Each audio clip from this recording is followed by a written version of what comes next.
House Chief of Staff Reince Priebus, podcast host Tudor Dixon. I said this on the first day back after Christmas vacation, Tudor Dixon. I said, this is the Democratic playbook. January 6th, abortion. They're going to talk about democracy in peril. Then they're going to use the old playbook that Republicans are racist, sexist, and all the phobias you could ever imagine. And this is all they've got. And lawfare now seems to have now risen to the top of the heap because they can't win on the proposition that you're better off than you were 4 years ago.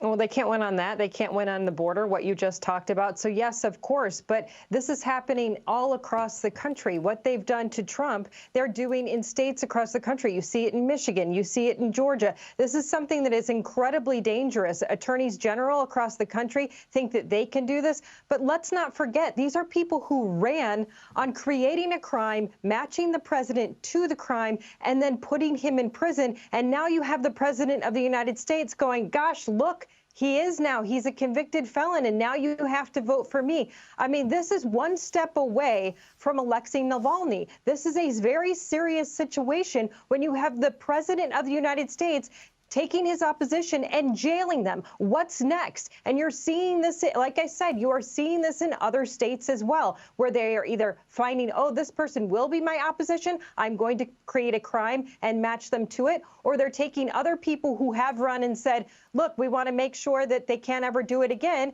and we're going to find a crime and match them to it. This is incredibly dangerous. If the American people do not see what is going on, then we will have Republicans jailed across this country. It is extraordinarily scary times in the United States of America.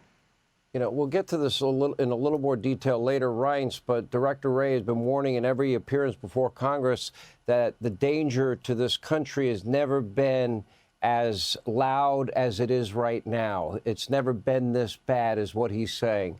A lot of it has to be where a lot of these illegal immigrants are coming from. Iran and Syria, tens and tens of thousands, China and Russia and Egypt and Afghanistan and Yemen and Kazakhstan. I would argue it is inevitable now. We have terrorist cells that Joe Biden has allowed into this country, and the country's going to get hit. Those two cops shot. Biden has blood on his hands. Any attack on this country, I blame Biden. He will have blood on his hands, and he has failed this country. He's failed in his duty as commander-in-chief, and that is to secure our border and prevent our geopolitical foes from entering unvetted. That's what is allowed to happen on top of the cost of everything. Well, and it goes right to the heart of intent and competency of the president. I mean, the intent is there. You hit on it before with Governor Abbott. On day one of his presidency, he signed 9 executive orders. 6 of them had to do with immigration, and one of them was stop the wall. One of them was end the executive order that he tried to put in today. We know it didn't really do that, but the Remain in Mexico policy. The 3rd executive order he signed forced municipalities to count illegal immigrants in their census count so that those municipalities can get more money. That's the one untold story about this. If you ever wonder, why are these municipalities declaring themselves sanctuary cities? Because they want more federal money, and they've got a law that lets them get more federal money. And as far as what Tudor Dixon and you were just talking about, Alvin Bragg campaigned on the fact that he was the best situated to go after Trump because he went after his children. He went after the Trump org over 100 times. They made it political. But look what happens. We have an election now a few months away.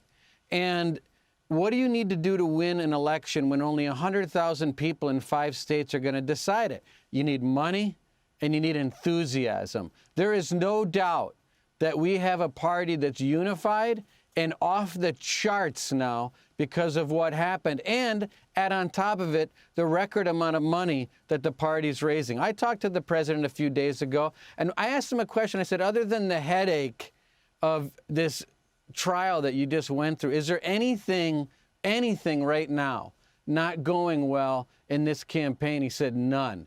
Everything, I mean, it is off the charts right now, and I think that the Democrats bit off more than they could chew with this.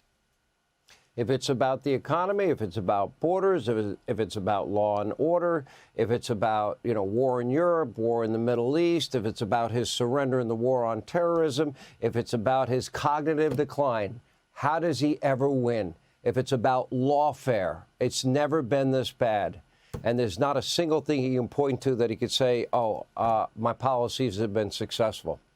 Tudor Dixon, Reince Priebus, thank you. When we come back, Merrick Garland, wow.